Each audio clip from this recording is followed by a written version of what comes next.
What is going on, freedom fighters? Welcome back to another Break the Chains Media here on Tyranny Response Tuesday. Did I say that backwards? Possibly, maybe. You never know. Sometimes I do, sometimes I don't. But welcome. Thank you for being here.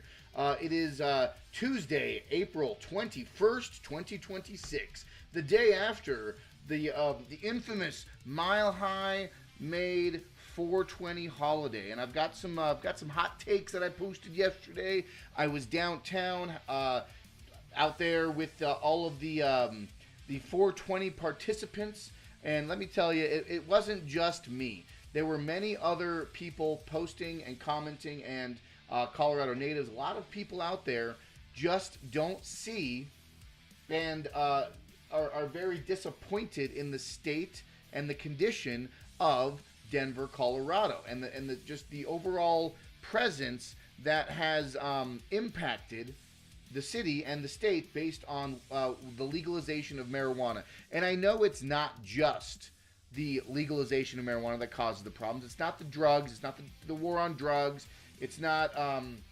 It's a multitude of things. However, we have seen a stark difference from the type of culture, the type of gatherings that took place in 10 plus years ago versus what I saw today, and I'm not the only one that's saying it. Denver is in decline. Denver is in decay. The dregs of society have taken over the city. The city has been hollowed out. It has been husked. It has been withered away into something that is no longer recognizable as the city that I once worked in, I grew up in, and I was a part of intimately shaping and forming the culture there when I was a teenage boy, playing concerts and music halls at the Bluebird. And for all of my OG residents of Colorado, I used to play at Rock Island a lot. I played at Rock Island. I also hung out at the streets of London. Many different places in the Denver area are no longer there, and it's because of the hard policies that have been instituted by businesses, or instituted on businesses by bureaucrats, by the legislator, and just the mismanagement of funds and mismanagement of how things actually should operate in Denver. So we are going to touch base on that. We're going to talk about that. We are also going to talk about the Denver pavilions. We're going to talk about the budget proposal for this remodeling effort that they're trying to do in downtown Denver. More revitalization, because Mayor Mike Johnson just can't get enough, and they just keep spending our money. This ticket cost on the potential remodeling efforts of the Denver pavilions is reaching over $500 million, because they're trying to do everything they can to reinvigorate and re-incentivize the foot traffic and pedestrian-friendly and family-friendly events and venues and areas in Denver that are no longer so family-friendly and safe. We can all assume as to why, but it all leads back to the policies and implementation that's been instituted by those individuals under the Golden Dome at the state capitol. So we're going to get into that, and we're also going to touch base on the ongoing debate and going back and forth between the Scott Bottoms campaign and the Victor Marx campaign, and these individuals talking about debating, talking about getting together and having a discussion of ideas and who should be the best governor. And you got one campaign saying one thing, you got another campaign saying another. So we're going to try to break that down in the middle section of this live stream. But this is the first time join and Break the Chains Media. If this is the first time showing up here and hanging out with the Chain Breakers, smash that thumbs up button, share this video, share this live stream, be a part of the movement, be a part of the change here in the Mile High City, here in the Centennial State. We've got to stay vigilant. We've got to stay persistent on our goals to move that needle closer towards liberty, to move that needle closer towards truth and conservative values, and just trying to recenter the state into a position of sanity, because I think that's what we're missing so much of. We have the completely out to lunch loony bin leftists passing and just completely overlooking the constitutionality and the effective nature and what it means to be an effective governing body. The complete lack of self-awareness by the radical leftists here in Colorado. And then you've got the dysfunctional and lack of coordination and lack of leadership conservative party that just continue floundering every opportunity they can. So we have to stand up. We have to be a part of that change. We have to make that change happen every single day. So I appreciate you all being here. Smash that thumbs up button. Be a part of the Chain Breakers here. If you want to check out the website, it's breakthechains.media. That is the website. That is the landing page. Realm Walker Hot Sauce. Pick up a bottle of hot sauce. From mild to extreme heat, travel the 9 realms of Norse mythology through hot sauce. I make the hot sauce myself. I bottle it myself. I label it myself. I market it myself. I do all the things. A little side hustle, a little entrepreneurial energy coming at you. But support the channel from by picking up a bottle of Realm Walker hot sauce. You can follow them on Instagram, Realm Walker Hot Sauce on Instagram, or reach out to me on Break the Chains Media, any of the social media platforms, and pick up a bottle there. A bunch of great flavors you can look at. You can check all the good stuff out. But without further ado, let's get into it. We're making it happen. Say hello, Gandalf. Say hello to everyone out there. I know he's not like the friendliest sometimes, but, you know, he just has to say it as it is, you know?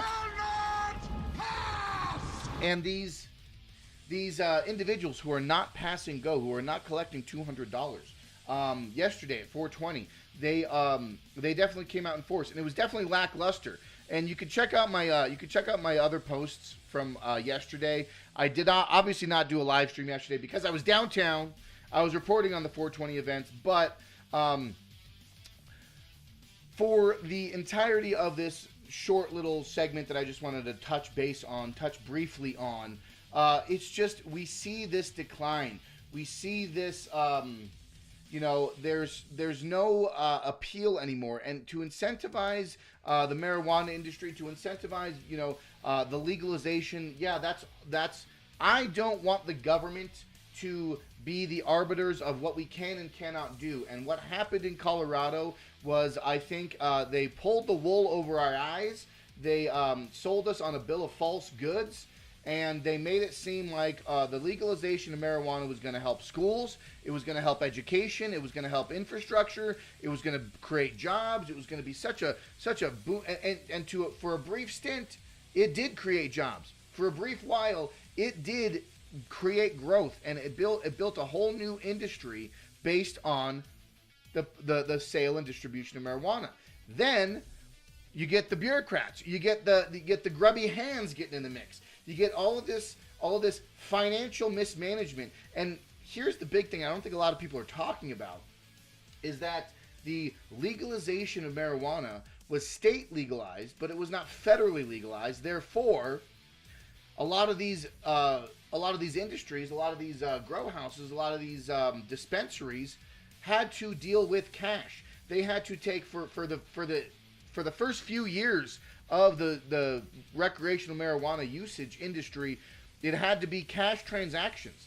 And then they ended up instituting some sort of, I'm not sure the specific details on how you had to, how they converted over to the using credit card options.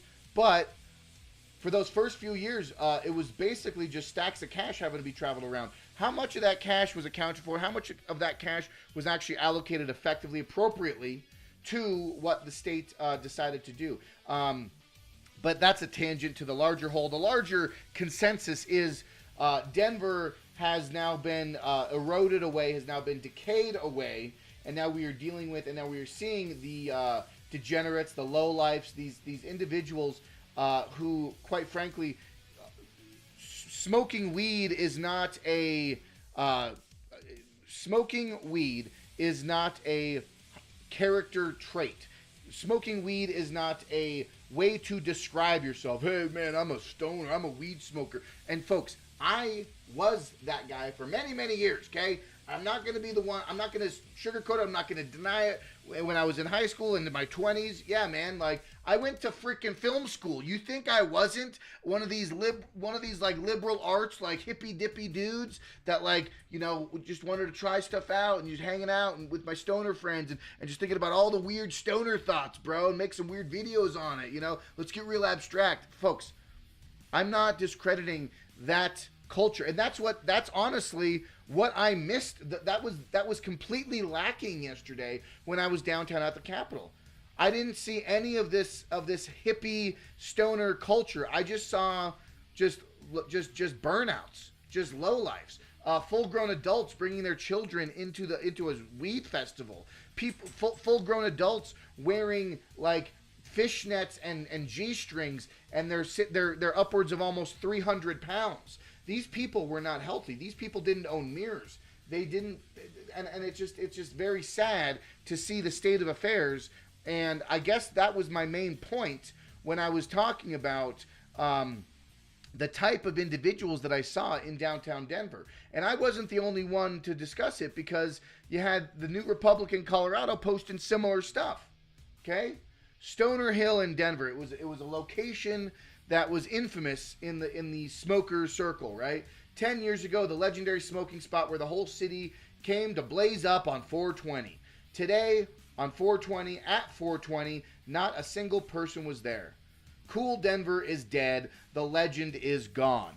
And that is the energy, and that was the message that I was trying to deliver yesterday. And maybe I kind of was a little blunt. Maybe I didn't really specifically hone in on it. But this was the energy that I was trying to address. Is that culture that made Denver great, that made people want to show up and actually have this culturally enriching moment, even though it was based around marijuana,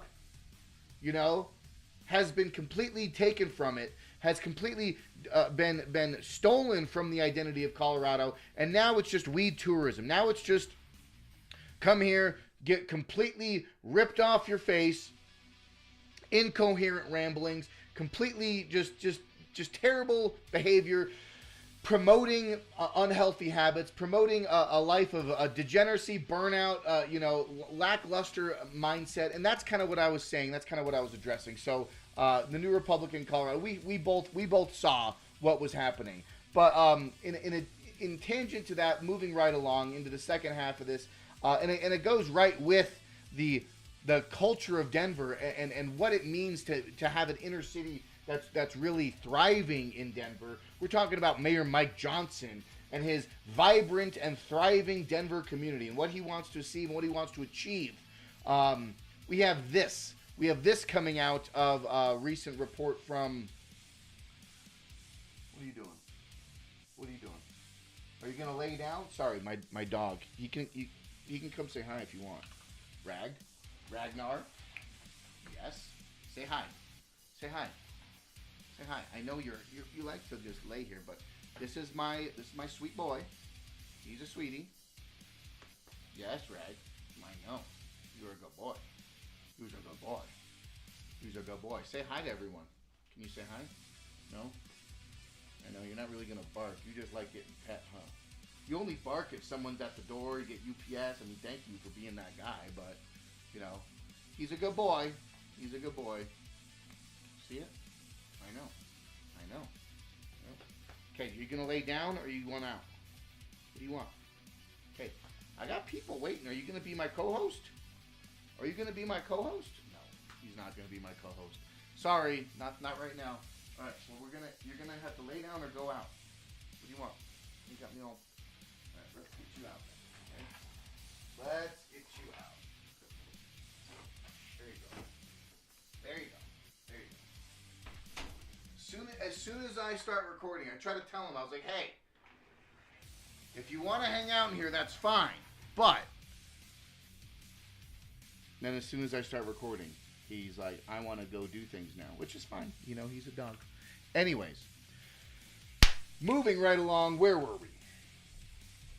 Denver Pavilion's design is obsolete and should be partially demolished, experts say. And we're going to get into all of this here right now, because the experts that do say this are the people who bought it, who are the Denver Development Department, and these people, these individuals who want to redevelop the Denver Pavilions. Folks, the Denver Pavilions is a majority empty buildings, empty properties. And if you're unaware, the Denver Pavilions is an open air mall in downtown Denver. It used to be a central hub for a lot of people to show up, a lot of people to travel to, destination location on the 16th Street Mall. And yes, it will always be called the 16th Street Mall. Don't tell me otherwise. But the Denver Pavilions was an outdoor mall. It used to have Nike Town. Before that, it was Virgin Records. We used to have Uniqlo, a bunch of different retail spots, Rocky Mountain Chocolate Factory, Hard Rock Cafe, Maggiano's, many different businesses, Victoria's Secret, Wolfgang Puck's. I mean, you can go back many, many years, and many different vendors used to be there. Coyote Ugly. But now that the city of Denver has purchased this for, I believe it was $45 million. So Denver Downtown Development Authority purchased the pavilions for $45 million. Adjacent parking lots acquired for $23 million. So now we're sitting at somewhere about almost $70 million. Redevelopment projects cost an estimated between $500 million and $615 million. Plan includes over 1,000 new residents and a public plaza. These individuals want to partially redevelop the Denver pavilions. They partially want to redevelop the Denver pavilions. It aims to create a new downtown gathering place. Should be reimagined as a world-class cultural public gathering place on par with Denver Union Station, according to recommendations revealed Friday by Urban Land Institute panel of national experts. The two most underutilized blocks of the Pavilion Shopping Center occupies 16th Street could be transformed into an iconic engine that could include new residential developments and iconic public spaces over retail, and reports said. Okay, so these individuals are trying to reinvigorate and revitalize the Denver Pavilions Mall. And I think that is a good effort on its face. But when you look at the insides, when you look at the internals, when you look at actually what it will take to redevelopment or reimagine the Denver Pavilions, that is completely off the rails when it comes to the budget and the management and the responsibility that comes back to the legislators, comes back to not just the city of Denver, but the state budget as a whole. When they're talking about redevelopment costs for upwards of $500 million, our state is already at a almost $1 billion deficit, annual deficit, $700 million, upwards of $1.2 billion. Our state budget is in a deficit of, currently as it stands right now. The Democrats obviously blame Trump and the big beautiful bill and all the BS, but now they have conversations trying to redevelop this for over $500 million. I think that Denver does need a facelift. Denver does need a reimagining. Denver does need something that will actually bring people back to incentivize their process and their capital city, right? Well, what they try to do with 16th Street Mall before, right? What happened with that? I thought that was going to be the beacon of pedestrian traffic and the beacon of families showing back up to Denver. Well, it obviously has not been, because they're still hurting for people to return to the heart of the city. They're still hurting for people to come back to Denver. Officials gather on 16th Street to celebrate the completion of a $176 million renovation project. Okay, this was last fall, I believe it was. Last fall, the 16th Street Mall was officially finished. Well, they spent almost $200 million on that, and the mall is still, it is better, it is cleaned up, but there's still, businesses aren't showing up. Just because it got renovated doesn't mean more businesses just magically pop into place. It's going to take some time to build back that business market, that industry market that used to bring people to Denver. It doesn't matter how much lipstick you put on the pig, it's still a pig, folks. And that's the point I'm trying to make with this Denver Pavilions remodeling right now. They're spending $500 million to try to renovate and reimagine the Pavilions Mall. Well, it doesn't really matter to anyone if there's nothing there for people to go back down there to show up to. That's what people were going down there for. But we will see. Only time will tell. And I'm just trying to call it like it is. They're trying to spend over $500 million on this. They picked it up for $45 million or plus an additional $20 million.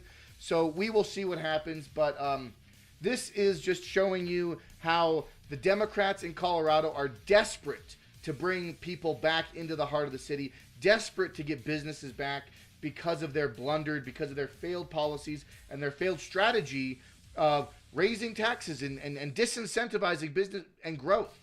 So this is on the Dems. This is on them. They have been running Denver and they've been running this state for the better part of a decade, almost 15 plus years.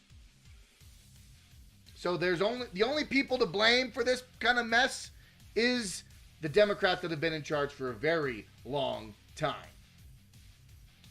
Yes. So that is that little segment there. If you like that, smash it. Be a part of it. Smash that thumbs up button. It is a shame to see this narrative shift and to see these places in Denver just completely dry up because people just don't want to be down there anymore. And I don't blame them. And now you've got suburbs and you've got outer growth of the metro facilitating businesses, facilitating other endeavors outside of the downtown Denver corridor because Denver's just too damn unaffordable. You know, what do you got to say to that, Gandalf? You shall not He gets it. He gets it. All right, let's keep going. What else do we got here? Let's touch very quickly from Free State, Colorado. Brandon keeping it down, keeping it true, keeping it real. Free State, Colorado. He's made a great post about the bills to get informed with this week. What we got to check out this week. If you're in Colorado and if you have time to testify, sign up to Testify. Today was the House Judiciary was having the procedures related to civil asset forfeiture. That was an in support bill. I'm sure Brandon and others testified on that. I was unavailable to do it, but I will be on a few more coming up this week. Tomorrow, HB 26-1037. This is a big one, folks. Huge one. Ban government purchase of personal data from third parties. The Fourth Amendment is not for sale act. This one is co-sponsored, and we actually got a third, Lisa Cutter as well.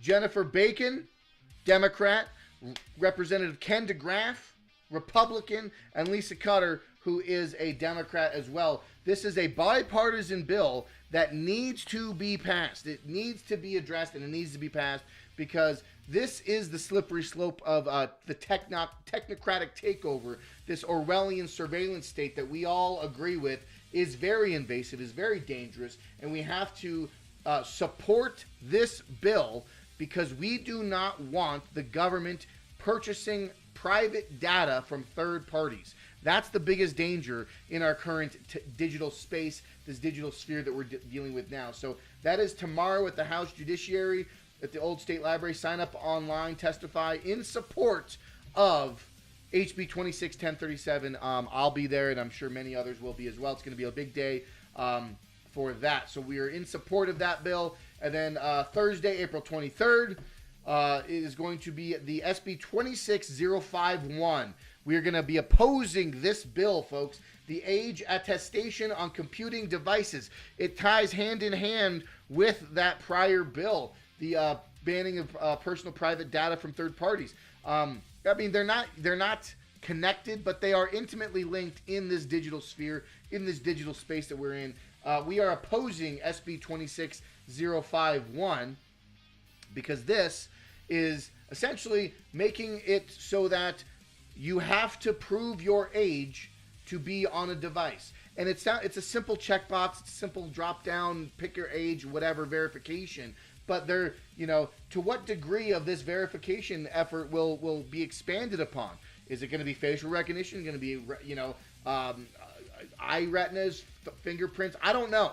But this is just building the groundwork. This is building a technocratic digital surveillance state groundwork, because in a few years down the road, they're going to say, oh, we didn't do enough. We got to pass something else. Oh, we need to do something further. We need to protect the children. We need to protect these predators, right? There's so many child predators are online. Well, folks, couldn't a child predator just flip the script and use this information to find people under the age of 18? Just a thought. just something that, something that you think about. But yeah, so we are in opposition of SB 26051, and I encourage everyone to sign up to testify. Shout out to Free State, Colorado. Brandon doing the Lord's work out here in the Mile High State. You got all these numbers here. Let's give them a call. Give your reps a call. Send them an email. Show them how we want them to represent us. Let's be involved. Let's make it happen, okay? So shout out to that. And then let's see, where else are we going on this live stream, folks? We were just carousing. This is what I want to do. Thanks for hanging out. Thanks for being here. Smash that thumbs up button. Appreciate everyone being here. Really quick, let's get this one, This one here is for all my freedom fighters in Colorado and other blue states across the nation, across the country. If you're stuck behind enemy lines, this one's for you. We are the last bastion of freedom and hope. We cannot give up this fight. If you're behind enemy lines, if you're stuck in a blue state, if you're representing truth, liberty, freedom, conservative values, constitutional rights, civil rights, these individual thoughts that we have to hold true and dear to our hearts, if you're in a blue state and they're trying to strip our rights away, they're trying to strip our freedoms away, we are the last bastion of hope to defend and protect and preserve our rights here as Americans. America is the last place to hold these truths self-evident. We have to stand up for it. And we cannot let these cultural Marxists who are in control, whether it be Colorado, California, Illinois, New York, Minnesota, you name it, we have to stand up against it. If we lose freedoms here, there is no other place to escape to. This is the last stand on earth. Remember that. So everything you do online, everyone you talk to in person, every effort you do to try to spread the word of freedom and liberty, that's moving the needle. That's bringing us further away from this Marxist agenda that they're trying to push on us. This Agenda 2030 that they're trying to instill on us. They got 4 years they're trying to push it down our throats. Agenda 2030, they want to all lock it in by 2030. That is the goal. That is the number, right? We've got to stand up. We've got to be a fighter. We've got to be against it. And we have to be the ones to hold the line. Hold the line, folks. That's what I'm saying. That's where I'm at, right? It's the energy that I'm at, right? I'm just tired of it. But let's round out this live stream. Let's get into the meat and potatoes of this matter. The Scott Bottoms, Victor Marx debates. I know a lot of people are asking. A lot of people are talking about it. You've got the Bottoms camp. You got the Marx camp. You got these people. Got some things going on here. Okay? So let's take a listen, folks, because I know it can be a little overwhelming, especially when we're moving into the primaries with Victor Marx and Scott Bottoms, both of these candidates on the GOP primary ballot that are going to be voting on here in June. And everyone's got their positions, everyone's got their opinions on these individuals, and I do as well. But very interesting turn of events here, because a few days back, Victor Marx declined the invite to the Colorado Gubernatorial Candidate Forum in the Douglas County Citizenry. The Lincoln Club is there, Douglas Young Republicans, Republican women. A lot of people were holding out for this gubernatorial candidate forum that's going to have Scott Bottoms, Barb Kirkmeyer, and Greg Lopez, and Victor Marx was also invited. It was going to be moderated by Mandy McConnell and Deborah Flora. Both of those are moderators. They got radio shows, I believe. But Victor Marx declined, okay? And everyone said, he's tucking and turning. And I reported on it as well. He declined from this. And I just thought it was very interesting how this man keeps declining these debates. And I think this is the 7th or 8th one that he's declined to participate in. But take a listen here, because, and I'm not trying to defend Victor, but I do understand that I would not want to share the debate stage with other gubernatorial candidates and have a moderator who has said this openly on the radio. So let's take a listen from the Mandy McConnell podcast. I think she was also on the radio as well. But let's take a listen because I'm of the mind that a moderator should be a independent and objective person in the debate stage. So let's take a listen. Yes. So this weekend I began what I'm calling Project Deep Dive on Victor Marx. Because there's an old adage that in order to defeat someone, you must understand someone. 7 picks. Confirmed. 7 picks. Yes. Starting in round 2. Bottom of round 2, right? Like Pick low. 62 at the moment. Okay. But there's chatter. Chatter? There's chatter. It could be trading. Chatter? Could be some trades. What would we... So I know that was just a quick little excerpt, but, absolutely. Mandy has an absolute right to do a deep dive on Victor Marx. She can have her opinions, and I do as well on Victor Marx. A lot of people do have their opinions on Victor Marx, okay? But if you're going to be a moderator, if you're going to be try to just report to the public as a whole, try to be as objective as you can, I just think you should not have a bias when it comes into when it comes into holding a debate as a moderator, right? Like I said, I'm not defending Marx for declining because I sure would love to hear Victor Marx in a debate with some of these other gubernatorial candidates. I would love to hear him debate his talking points and what his policies are going to be as a governor. But to, and then flip the script. I also noticed that a lot of individuals, when Victor Marx gets interviewed, Victor Marx likes to control the set. Likes to control the narrative, likes to control the setting. He wants to make sure that it's his studio or his time or his crew or his edit or his camera, whatever have you, right? So, and I'm not trying to drag Marx entirely because we are about to get into bottoms as well, because I will call out bottoms here in just a moment because just after this interesting turn of events. And this is also from Free State, Colorado, Brandon. I'm going to read him real quick here. Brandon saying on Twitter here, he says, I get it. Everyone has their own personal opinions, and those can be held back if needed. But I was just taken aback knowing that Mandy is the moderator of an upcoming governor debate. And that's where I'm sitting. I just see it being a little bit, I would be reluctant to participate if a moderator to a debate was showing open disdain for me as a political candidate, right?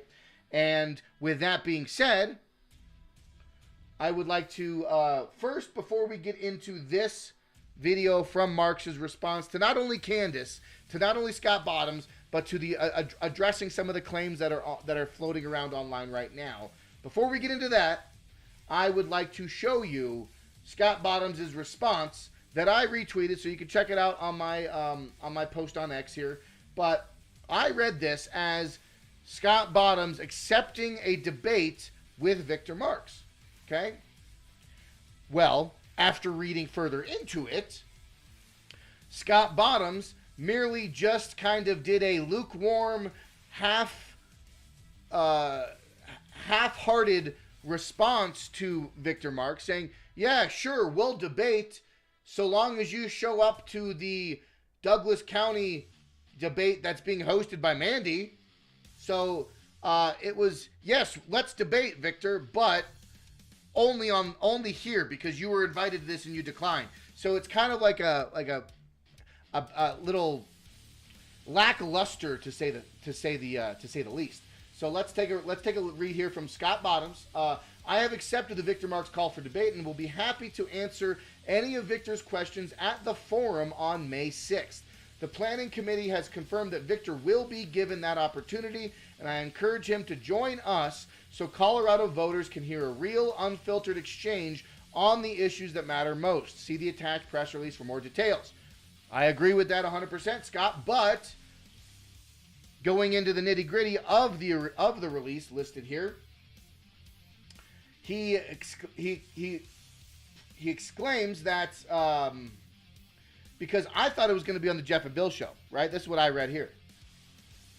This was from, where is it? Yep. Yeah. So this is what he was talking about. The upcoming May 6th forum hosted by 4 large citizen-led organizations, Douglas County Citizenry, Lincoln Club of Colorado, this large event that we were just discussing, this is what Bottoms said to show up to. So Scott Bottoms was basically like, yeah, we'll debate, just show up to the Douglas Club Citizenry open forum governor's debate. And that's where we'll debate. I was not aware that he was not specifically addressing Victor Marx's call to debate on the Jeff and Bill show. Because that's what I thought. I thought Bottoms was showing up to the Jeff and Bill show. That's where Marx already agreed to it. Marx said he got it lined up with Jeff and Bill to have Scott Bottoms and Victor Marx on the Jeff and Bill show. And I firmly believe that that's where we need to have that debate. I think Jeff and Bill will do a great job holding a civil debate on air for all of Colorado to see in a neutral studio on air, so you can be, maybe in person or whatever the case may be. But I think that would be a great opportunity to have a debate between these two front runners of the GOP primary here. So let me read just a quick little bit of the statement here from Scott Bottoms. Today, State Representative Scott Bottoms, the top-line candidate for the Republican nomination for Governor of Colorado, acknowledged that Victor Marx's recent public call for a direct debate and formally accepted the invitation to engage through the already scheduled series of debates and candidate forums leading up to the June 30th Republican primary. Folks, Scott Bottoms just basically said, yeah, show up to the debates and we'll debate. He wasn't saying he was going to respond to the call from Victor Marx himself. And now, with that being said, let's listen to Victor Marx's response to not only candidates, but these other claims. So let's take a listen here. This is from Victor Marx's page on X right Victor now. Marx here. Now, many of you know I am not a politician, and you sure frankly, aren't. That's exactly why I'm making this video. Most politicians would not. But here's the truth. Games are being played, and you deserve to know the truth. I'd want to know it as a voter. So I'm going to be direct, because that's how I lead. First, Candace Owens. We reached out to her. We extended that opportunity to meet face-to-face for a one-on-one conversation on our podcast. She put a bunch of stipulations in, but ultimately she declined. Now, at the same time, she's going to continue to run with a story from someone who's pleaded guilty to, and you can't make this up, using a fake bomb to scare people. This guy. That is what's his name? The Fold AR guy. I can never think of his name. Starts with a C. Always drawing a blank. Colin or something. I don't know. Let's keep going. But it's the Fold AR guy. That's what he's talking. That's who he's referring to right now. Guys in the gun world, he's not even respected in that realm. It seems to me that he's in serious financial trouble, and frankly, he has nothing left to lose. Second, I asked Scott Bottoms to meet with me in person on the Jeff and Bill show, face to face, to address his accusations that I'm corrupt. That was a few days ago. Nothing but crickets. Now, this is, I think, the most effective and reasonable place for these two individuals to debate on the Jeff and Bill show, in person, on air, right in front of each other, face to face. And I think both Jeff and Bill would do a great job moderating that between these two candidates. So I'm all for that. Jeff and Bill, let's get this worked out. And Scott, show up. Let's be a part. Let's try to come to the table at some point, right? I think that would be a great place. Because we need to get past all of this two-party camp infighting BS. I'm so over it. Let's keep going. Let's keep listening a little bit longer, because he does say a little bit more here regarding the allegations. Let's keep going. Why? Because he's in trouble. Today, I found out his team is reaching out to Candace Owens, trying to feed her more misinformation that he can hide behind. Well, let me tell you, it's the same tactic. I don't know where this is all unverified. I don't know how he got this screenshot. I don't know where it's coming from. Maybe there's an insider in the Bottoms camp. I don't know. But this is all allegedly, this is what's happening from the Scott Bottoms campaign, trying to work with the Candace Owen department, right? We'll see. I would not, if I was the Scott Bottoms campaign, I would stay far away from Candace Owens as I could. I would stay far away as I could from Candace Owens, because she is Oprah Winfrey meets Jerry Springer, okay? She's an absolute joke. Let's keep going. Over and over again since I've entered this race, and let me be clear, Scott's team, they have shown how they treat everyday Coloradans. They mock them, call them names. And it's like the 7th grade, folks. So now they're aligning themselves with a convicted criminal. I'll say criminals when you find out more. To attack our campaign, to mislead.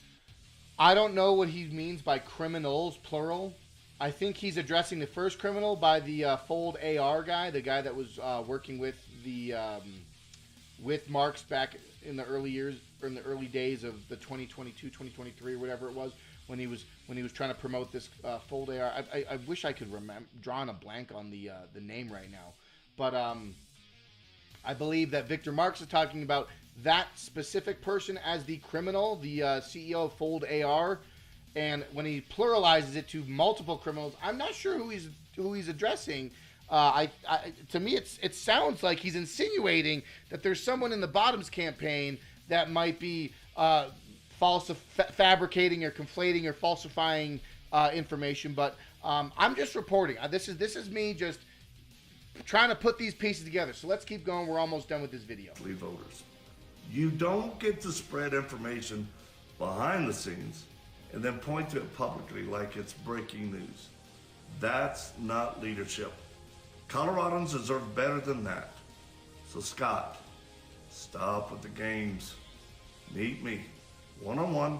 Let's handle this the right way, in the open, where everybody can see and judge for themselves. You know what? I think that that's an excellent idea. For once, a solid and sound statement came out of Victor Marx's mouth that said, let's meet in open and a public place, and so everyone can see, Scott, you and me, let's clear the air, let's make it work. I can actually agree with Marx on something for once. You know what I'm saying? And I'm not dogging Marx. I'm not saying he's a bad dude. I'm just saying that for all this infighting, for all this back and forth, and the fact that these ideologically different camps are going to be the death of this state, because we can't seem to unify and realize that the real enemies are already in the state legislature. We can't get together and move past some differences and say, how about we just build a good coalition and get butts in seats? And I can't stress it enough. And I know this is a governor's race. And I know we're talking about governor politics right now, but I also truly believe that this whole back and forth hullabaloo between Marx and Bottoms and this infighting division is pulling our attention away from winnable races in the House and in the Senate, and as the treasurer and as the AG and in the Secretary of State office. I think there are a lot of winnable seats in Colorado that are not the governor's seat. That is the real win. Those are the real things we should be focusing on. I'm obviously keeping track of the governor's races here and what's going on, because this is Colorado politics, but get involved with your local House races. Get involved with your local state races, because that is the real win. Getting butts in seats to get appointed to committees to kill bad bills so that they never get announced to the floor hearings. That's how we win. Okay? Whether it's Marx, whether it's Bottoms, whether it's Kirkmeyer, whether it's Lopez, whether it's Weiser, Bennett, all of that is kind of irrelevant when it comes down to how the legislature operates in Colorado. That's the real meat and potatoes. That's the real focus. So, everyone's going to have their opinions on Scott Bottoms. Everyone's going to have their own opinions on Victor Marx. I still do believe that they both have strengths and they both have weaknesses. And I think if we had a debate where they're both one-on-one in a public space on the Jeff and Bill show in an ideal situation, we can air it all out, man. That would be the great solution. That'd be the great unifier. And I think that's what we need to focus on here, is unifying the party and building a party and leading together and trying to get in a position that can get these cultural Marxists and get these radical leftists out of office. That's the win. Yeah, so it is interesting to see how this has been unfolding. And I do believe that, the Scott Bottoms response to the Victor Marx call for debate, kind of weak-wristed, not going to lie. Just the fact that he said, join the debates that are already scheduled, Victor, and we'll have a debate. Well, you completely glossed over the idea that Victor Marx specifically called for you to be on the Jeff and Bill show, right? You specifically ignored that. So, kind of sucks. But at the end of the day, that's where we're at. The SPLC is under indictment. Is that breaking news, Liberty Lion? Is that some breaking news that we're hearing about? Let me clean up some of this stuff here. Clean up that.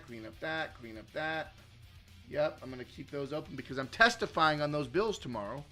The SPLC under indictment. Is that breaking news? Well, let's check it out. Let's see.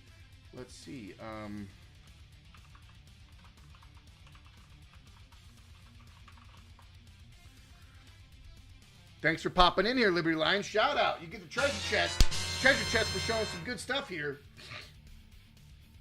Acting Attorney General Blanche and FBI Director Patel announces a grand jury has indicted the leftist NGO Southern Poverty Law Center on 11 counts. Let's take a listen, folks. Holy cow. Wow. Let's make it happen. What do we got? Well, right here, right now, folks, we got some breaking news thanks to Liberty Lion in the chat. Shout out. You get that treasure chest. Let's go. Breaking news from Nick Sorter. Acting Attorney General Blanche and FBI Director Patel announces on a grand jury has indicted leftist NGO Southern Poverty Law Center on 11 counts. The SPLC said they were, quote, fighting white supremacy, but they were manufacturing the extremism it purports to expose by paying sources to stoke the racial hatreds, per Acting AG Attorney General Blanche. The best part, they've been charged in the Middle District of Alabama. Wow. That is some seriously good breaking news. They've been charged in the Middle District of Alabama. Dude, they are going to get cooked. Let's take a listen from this video here. SPLC has been hit with 6 counts of wire fraud, 4 counts of bank fraud, and 1 count of conspiracy to commit money laundering. Let's check it out. Good afternoon. Today, a few minutes ago, in the Middle District of Alabama, a grand jury returned an 11-count indictment charging the Southern Poverty Law Center with 6 counts of wire fraud, Woo! 4 counts of bank fraud, and 1 count of conspiracy to commit money laundering. Let's go. According to the charges in the indictment, the SPLC is a nonprofit entity that purports to fight white supremacy and racial hatred by reporting on extremist groups and conducting research to inform law enforcement groups with the goal of dismantling these groups. As the indictment describes, the SPLC was not dismantling these groups. It was instead manufacturing the extremism it purports to oppose by paying sources to stoke racial hatred. Wow. Folks, this is awesome. This is great, excellent news. And you know what?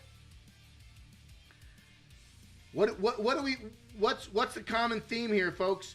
It's because, in my opinion, we got a new AG, and even though it's Acting Attorney General Blanche, Bondi's out. We're getting some things done. We're getting some things addressed because the SPLC has been a weaponized, radical leftist NGO operating machine for a very long time. No different than the ACLU. I mean, the ACLU does this kind of stuff as well. So many, and then what was it? The Black Caucus of America or whatever. So many different people, so many different leftist organizations use racial lensing to foment this division in our country. And now we can see it right now. Wire fraud, money laundering, bank fraud. Let's keep listening. Holy cow, this is great.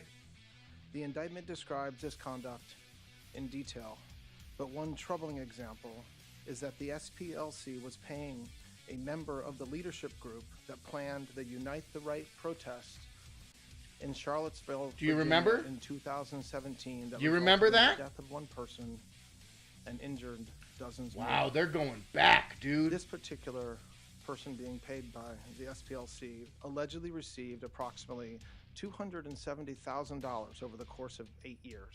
Wow. In total, according to the indictment, between 2014 and 2023, SPLC paid at least $3 million to 8 individuals at least. These individuals were affiliated with the Ku Klux Klan, United Klans of America, National Socialist Movement, Aryan Nations affiliated Sadistic Souls Motorcycle Club, the National Socialist Party of America, Nazis, Yep. and the American Front. Wow. Now, as the indictment lays out, after SPLC paid members of these extremist groups, it created work product that reported on these activities that the members participated in or contributed to. And to that end, it was doing the exact opposite of what it's told its donors it was doing. Talk about getting caught in the cookie jar. Holy cow, folks. That is monumental. That is bombshell.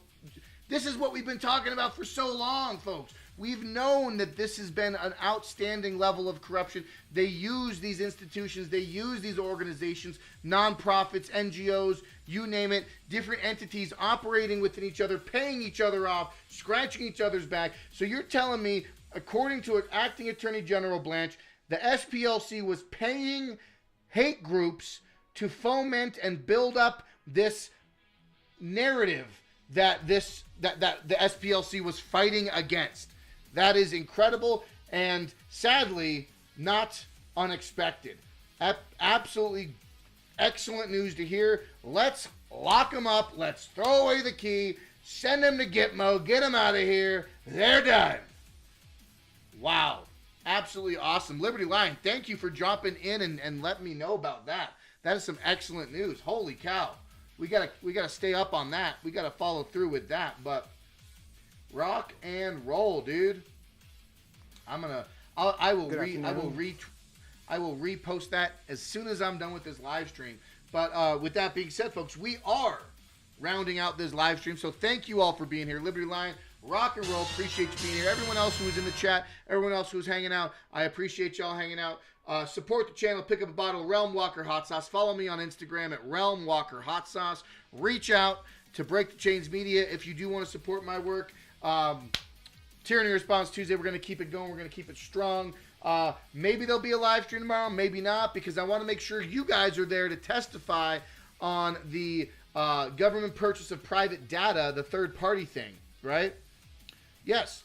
No, rock and roll. Yeah, Ash in America, she's crushing it. Absolute legend. Yeah, she's a good one. She's definitely another fighter in the Mile High City, bringing truth, especially talking about Tina Peters and the broken election process. Gotta love me a little bit of Ash in America. That's excellent work she's doing. But tomorrow, make sure you sign up to testify in support of the banning of government purchasing of personal private data from third parties. HB 26-1037. That's going to be at the House, in the House Judiciary tomorrow. Sign up to testify in support of this bill. And then on Thursday, we have another bill as well. But without further ado, folks, I think we are going to be, who are we going to be rating, though? That's the real question, though. I'm going to be rating someone on Rumble. Who is going to be that person who we're rating? That's the real question.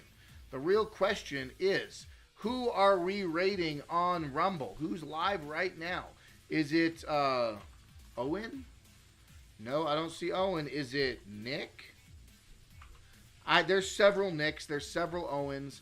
I don't see any of them. What about Drew? Is Drew on? Nope, don't see Drew. What about Quiet Part? What about Badlands? Is Badlands on? Anyone from Badlands? I'm just thumbing through. Let me. I'm sure. Hold on. I'm trying to. No, why? Like, no one's on right now. So I guess I'll just send you over to the only one. They're about to kick off here in a few minutes. So that's what we'll do. So thank you all for being here. We're gonna go. We're gonna be grabbing the raid from. Hold on, everyone. Thanks for being here, guys. I do appreciate everyone being here because it does mean something to me. We're going over the Beanie compound because that is the default raid. When there's no one else to raid, we're raiding the Beanie compound. So without further ado, thanks all of you for being here. Appreciate you hanging out on Break the Chains Media. Smash that thumbs up button. Share this video with all your Mile High friends and family members.